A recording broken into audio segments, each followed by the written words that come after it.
네, 자, 이번 시간에는 495페이지 기출문제 우리 교재에 수록되어 있는 거의 마지막 회차가 되겠네요. 지금 78회차. 24년도 출제한 문제입니다. 78회 시험이 24년도 마지막 회차였거든요. 자, 이론 문제 어떻게 나왔나 보겠습니다. 다음 중 선생님의 질문에 옳지 않은 답변을 한 사람은 누구인가? 자, 선생님이 내부 통제 제도의 목적에 대하여 한 명씩 말해보세요라고 질문을 했습니다. 자, 내부 통제 제도가 그, 이 온라인 온라인 시험으로 바뀌기 전에는 내부 통제 제도가 이론에서 한 문제씩은 꼭 나온 편이었어요. 그때는 이론이 15문제였거든요. 그런데 이제 이게 온라인 시험으로 우리가 이 비대면 시험으로 시험이 바뀐 뒤부터 이론을 5문제를 줄였거든요. 그러면서 이 내부 통제제도 문제가 계속 빠져 있었는데, 작년 마지막 시험에서 이 문제를 다시 냈습니다. 그래서 내부 통제제도의 목적 정도는 공부를 해둬야 돼요. 여러분, 재무회계 그 원격 강의 마지막 회차에서 설명한 내용입니다. 자, 내부 통제제도의 목적 3가지가 있는데요. 첫째가 뭐냐면은, 여기에 있네요. 뭐, 번호가 순서대로 외워야 할 건 없는데, 우리 교재에 보면 첫 번째 이게 나와요. 기업 운영의 효율성과 효과성을 확보한다. 이게 내부 통제제도의 목적이 되고요. 그 다음에 두 번째 나오는 게, 요게 나와요. 재무정보의 신뢰성을 확보할 수 있다. 재무정보의 신뢰성은 내부 회계관리제도의 목적이기도 합니다. 그래서 내부 통제제도라 하는 것은 우리 기업 내의 내부 기능을 전체적으로 통제하는 그러한 감사제도, 내부 감사제도를 말하거든요. 그러니까 우리가 우리 기업 내부에 여러 가지 기능들이 있는데 경영, 회계 이것만 있는 것이 아니라 경영, 회계, 재무, 총무, 인사, 영업, 마케팅, 생산, 연구, 뭐 분야가 굉장히 많죠. 예. 그래서 각 분야를 우리가 통제하는 이유는 뭘까요? 예, 통제하면 일이 잘 안 되도록 통제하는 것이 아니라 바로 우리 회사의 신뢰성을 확보하고 그다음에 기업 운영의 효과성과 효율성을 높이고 그다음에 결국에 그것은 관련 법규나 또는 정책을 잘 준수하는 것이 되는 거거든요. 그리고 3가지가 내부 통제제도의 목적입니다. 이 3가지 꼭 기억해 두셔야 돼요. 그리고 두 번째 얘기한 재무정보의 신뢰성 확보는 내부 회계관리제도의 목적이기도 합니다. 그래서 옳지 않은 것은 상처리가 뭐라고 그랬냐면 경영진에 대한 업무 능력을 측정하는 것이 목적이라고 그랬어요. 예, 그것이 물론 경영진에 대한 업무 능력을 우리가 재무회계를 통해서 재무회계 결과, 기업의 성과 결과가 경영진의 능력이긴 하죠. 그러나 우리가 내부 통제제도라는 것은 회계만을 얘기하는 게 아닙니다. 기업의 전반적인 것을 하는 것이기 때문에 이 내부 통제제도가 경영진에 대한 어떤 능력을 측정한다고 볼 수는 없죠. 그래서 상처리가 답이 되는 겁니다. 다음 2번을 보십시오. 다음에서 설명하고 있는 회계정보의 질적 특성은 무엇인가? 네, 회계정보의 질적 특성은 계속 문제가 출제되는 그런 유형의 문제입니다. 자, 2개의 서로 다른 경제적 현상에 대하여 정부 이용자가 항목 간의 유사점과 차이점을 식별하고 이해할 수 있게 하는 특성을 우리가 이제 우리 회계정보의 질적 특성에는 중요한 질적 특성 우선 2가지가 있어요. 그게 바로 여기 나와 있는 목적 적합성과 신뢰성은 질적 특성 중에서 중요한 질적 특성으로 별도로 설명하고 있죠. 그 다음에 또 하나의 질적 특성으로 비교 가능성을 얘기합니다. 끝에서. 예. 중요한 두 가지 먼저 설명하고 우리 교과서를 보게 되면은 목적 적합성과 신뢰성을 먼저 설명한 다음에 세 번째에 가서 비교 가능성을 설명하거든요. 이 비교 가능성도 회계의 질적 특성이에요.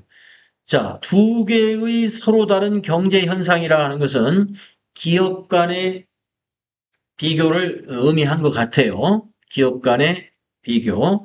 자, 그래서 만약에 하이닉스 반도체라는 회사와 삼성전자 반도체 사업부의 회사를 우리가 서로 비교한다라고 하는 것은 그 두 기업이 같은 방식의 회계 처리를 하고 있고 큰 회계 처리 방식에 큰 차이점이 없을 때 우리가 비교가 가능하죠. 그래서 이번에 발표된 영업이익, 상반기 영업이익 또는 2분기에 영업이익이 하이닉스와 삼성전자 간에 어떤 차이가 있었느냐 하는 것 등을 식별해 볼 수 있습니다. 그 차이를 분석해 볼 수가 있어요.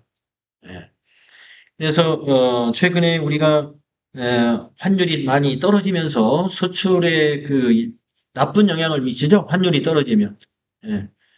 환율이 떨어지면 수출에는 그 나쁜 영향이 됩니다. 왜냐하면은 우리가 달러를 받아가지고 그것을 원화로 우리는 회계 표시를 하지 않습니까?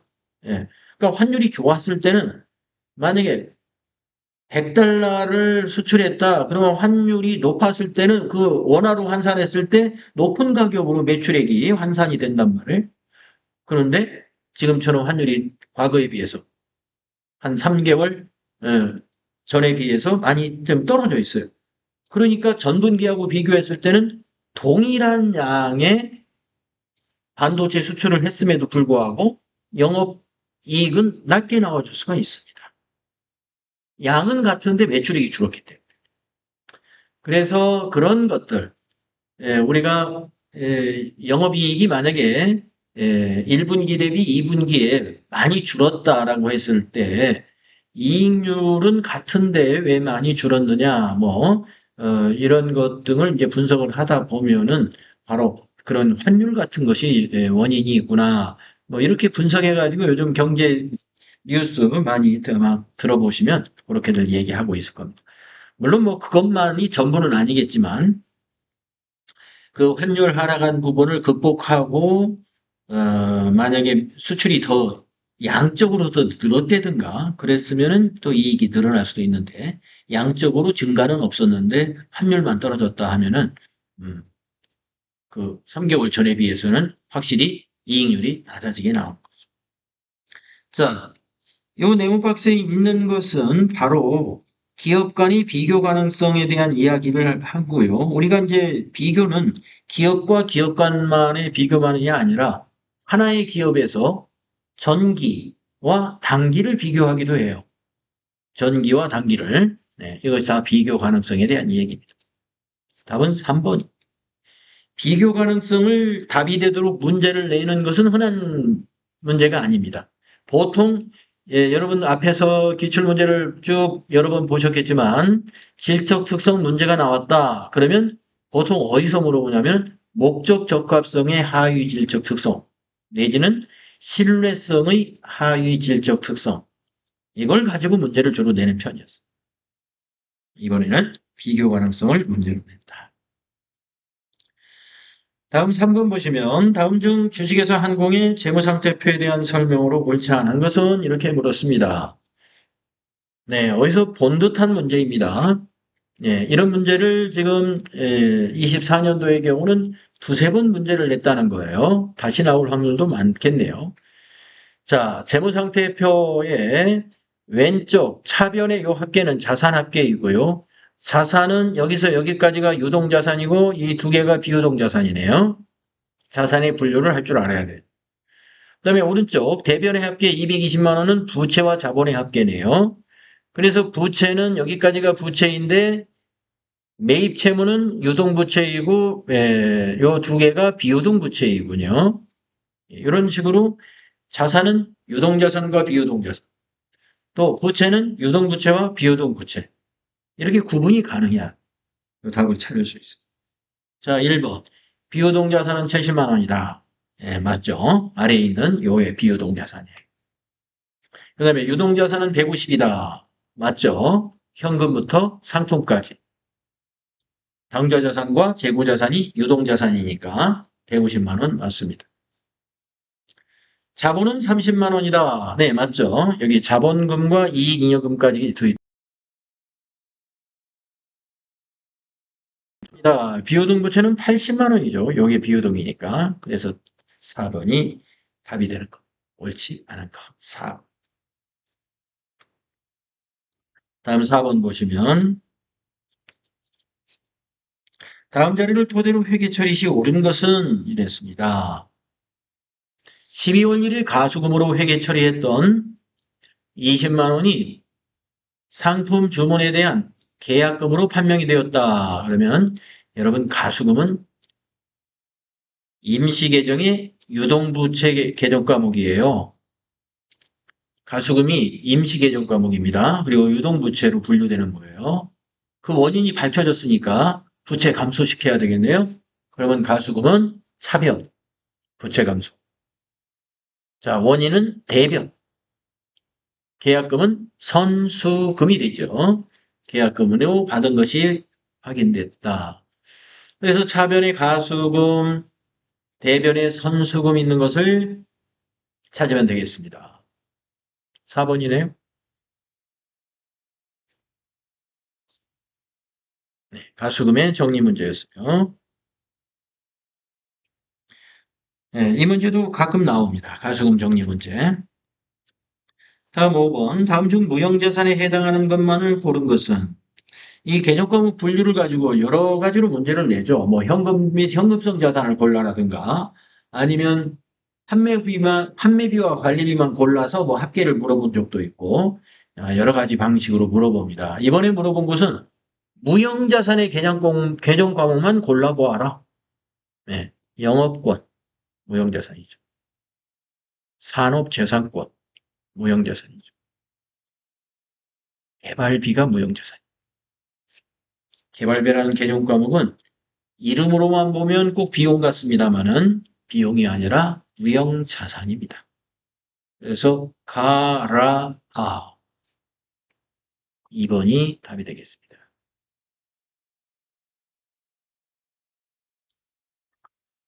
다음에 6번을 보시면은요. 다음 중 비용과 수익의 예상과 관련된 개념 과목으로 옳은 것은 이랬습니다. 비용과 수익의 예상. 자, 여러분 예상은 미자 돌림으로 정리를 하죠. 예를 들면 비용이면 미지급 비용, 수익이면 미수 수익으로 정리하는 것입니다. 예. 그래서 1번에 보면 선이 들어갔어요. 선급보험료. 이거 선급 비용이니까 이거는 비용의 이연입니다. 1번은 틀렸습니다. 2번은 맞았네요. 예. 앞에 거 미지급 급여가 미지급 비용을 말하는 거예요. 비용의 이연이, 비용의 발생이죠? 비용의 예상. 그 다음에 뒤에 미수 이자는 미수 수익을 말하는 겁니다. 예, 수익의 예상입니다. 네, 2번이 앞에가 비용의 예상, 뒤에는 수익의 예상이에요. 답은 2번이네요.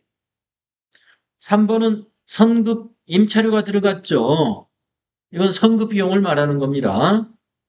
이건 비용의 이연을 말한 거예요. 3번 틀렸고. 자, 4번에서도 두 번째 것이 선수이자, 선자가 들어갔어요. 선수이자는 선수 수익을 말하는 겁니다. 예, 선수 수익은 수익의 이연입니다. 자, 이래서 예상을 물어본다. 그러면 다 미자로 설명이 되어야 된다. 미자로. 예, 선자로 설명된 거 있으면 다 말이 안 되는 거예요. 다음에 7번을 보시게 되면은요. 다음은 주식회사 항공의 매출 제공 관련 자료이다. 기말정리 사항을 반영한 후에 22년, 25년도 재무상태표상 대손 충당금과 손익계산서상의 대손 상각비는 얼마인가? 기중에 계상된 대손 상각비는 없다고 했고요. 그러면 기말의 대손 상각비는 추가 설정하는 금액만 대손 상각비가 되는 거고요. 대손 충당금은 대손 예상액 전체가 재무상태표의 대손 충당금이 되는 거예요. 네. 그러면 수정전의 시산표가 이렇습니다. 매출채권이 150만 원 잔액이 있고요. 기설정된 대손 충당금이 10,000원이 있는 상태예요. 그래서 기말에 매출채권의 잔액에 대하여 2%의 대손 충당금을 설정하는 결산 수동분계를 자동 결산 방식으로 하게 되죠. 자, 그러면 이제 2%를 계산하기 위해서 시산표를 가서 딱 보니까 잔액이 150입니다. 그럼 150만 원의 1%는 15,000원인데 2%는 3만 원이죠. 3만 원이 뭐예요? 대손 충당금으로 설정되는 금액이에요. 재무상태표에 관한 대손 충당금 3만 원이에요. 그러면 기존에 10,000원이 있으니까 결산에 반영하는 것은 2만 원만 반영하겠죠? 그 2만 원만 반영하면서 손익계산서의 대손상각비가 2만 원이 가는 거예요. 2만 원 추가 설정은. 이게 대손상각비입니다. 이해가 되시죠? 그래서 대손 충당금은 3만 원, 손익계산서에 계산되는 대손상각비는 추가 설정하는 2만 원이다.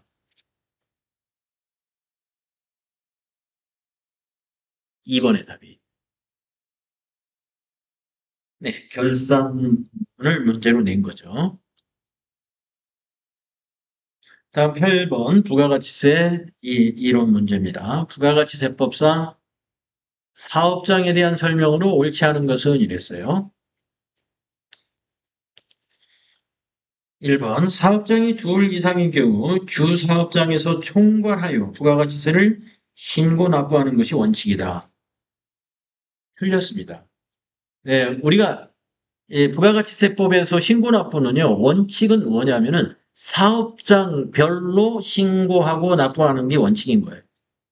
총괄해서 하는 것이 원칙은 아니에요. 하지만 총괄 납부제도 또 사업자 단위 과세제도를 특례 규정으로 두고는 있습니다. 그러나 원칙은 아니에요. 그러면 답은 1번이에요. 나머지 맞는 거 볼까요? 2번 부동산 임대업의 경우 부동산 등기부상의 소재지가 사업장이다. 맞아요. 부동산 임대업은 그 부동산의 등기부상 소재지를 사업장으로 봅니다. 3번 제조업의 경우 최종 제품을 완성하는 장소가 사업장이다. 맞아요.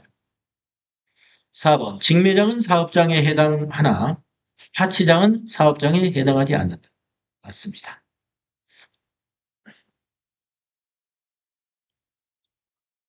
그 다음에 9번의 부가가치세 문제. 다음 중 부가가치세 신고에 대한 설명으로 옳은 것은 1번 보시면 폐업한 경우 폐업일이 속하는 날의 다음 달 25일까지죠. 말일이 아니고 폐업일이 속하는 날의 다음 달 25일까지 신고. 1번은 틀렸고 2번 확정신고를 하는 경우 예정신고 시 신고한 과세표준도 포함하여 신고한다. 확정신고 때는 예정 때 신고한 것을 제외해서 신고하죠. 포함하지 않습니다. 예정 때 누락한 것은 포함해서 같이 신고해요. 가산세 적용해가지고. 그 다음에 3번 신고기한까지 과세표준 및 세액을 신고하지 않는 경우 과소신고 가산세가 부과된다. 기한까지 신고하지 않았으면 과소신고가 아니고 미신고죠. 미신고. 아, 과소신고와 미신고는 다릅니다. 여기 3번은 아예 신고기한까지 신고를 안 했다고 그랬어요. 그럼 미신고고요. 그럼 과소신고도 있느냐? 있어요. 신고를 하긴 했는데 아까 말씀드린 대로 애정 때 만약에 1월부터 3월 일기 애정 과세 기간에 부가세 신고를 했는데 매입 자료가 됐든 매출 자료가 됐든 누락된 분이 있었어요. 그게 과소신고에 해당돼요. 신고는 했어야 돼요. 그런데 빠진 게 있다. 그러면 다음에 확정신고할 때 과소신고 가산세를 적용해가지고 그 부분에 대한 가산세를 반영해서 납부를 해줍니다. 하지만 안 했다. 예정 때 해야 되는데 안 해버렸어요. 그럼 미신고에 대한 가산세를 계산해가지고 같이 납부합니다. 3번도 틀렸고. 4번. 직전 과세기간의 공급가액 획계액이 1억 5천만 원 이상인 법인 사업자는 예정신고기간이 끝난 후 25일 이내에 예정신고기간에 대한 과세 표준을 신고하는 것이 원칙이다. 맞습니다. 네. 우리가 개인 사업자는 예정신고 때 고지 납부만 하면 됩니다. 개인 사업자는. 예정신고 때는 고지서 오는 대로 세금만 납부해주면 간단합니다. 신고 절차를 거치지 않으니까 일이 없으니까 간단하죠.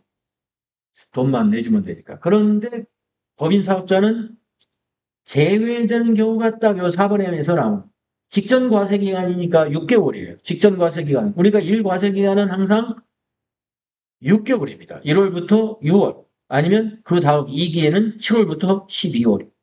그래서 직전 과세 기간의 실적을 가지고 판단을 하는데 그때 매출액이 여기 공급가액이면 대체로 매출액하고 거의 같습니다. 공급가액이 1억 5천만 원 이상인 법인은 예정 때 신고하면서 납부해야 돼요.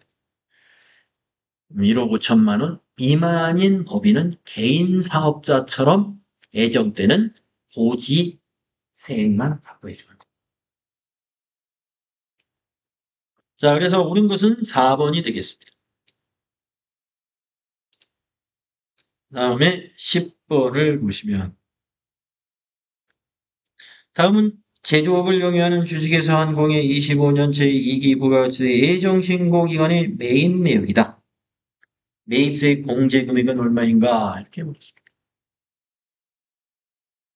자, 네 가지를 줬는데요. 공제 가능한 것만 골라서 계산하면 됩니다. 원재료 구입 매입세액은 공제 가능합니다. 개별 소비세 과세 대상 자동차 구입은 공제가 안 됩니다. 기계장치 구입에 대한 매입세 공제 가능합니다. 거래처 증정용 선물을 구입했다. 거래처에 증정하는 선물, 선물 세트라든가 이런 거, 접대비 관련이라고 그러죠. 공제 못 받습니다. 그래서 매입세 공제는 가능한 것만 더하면 된다.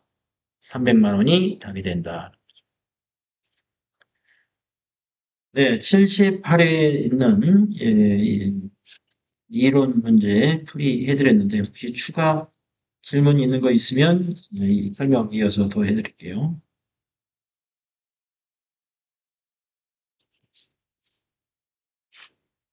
없으신가요? 좋습니다. 그러면 30분간 오르막길로 로그인 하셔가지고 실무 수행을 여러분들이 먼저 해보시기 바래요.